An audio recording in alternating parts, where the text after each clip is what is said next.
तू लहानपणी सगळं पटकन आत्मसात करायचास. तू लवकर चालू लागलास, चटकन बोलू लागलास, नवनवीन गोष्टी शिकू लागलास. कारण त्यावेळेस तू माणूस जरी होतास ना, तरी तुझं मन निर्मळ होतं. आणि म्हणून लहानग्यांना देवाचं रूप मानलं जातं रे.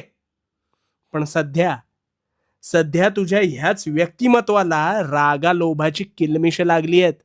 तुझ्यातला माणूस हरवत गेला. दिवसागणिक तुझे वर्तन अधिकाधिक बिघडत गेले. नुसती शारीरिक आंघोळ करून मन धुतलं जात नाही. आणि म्हणून म्हणून सध्या तुझ्या मनासारखं होत नाही.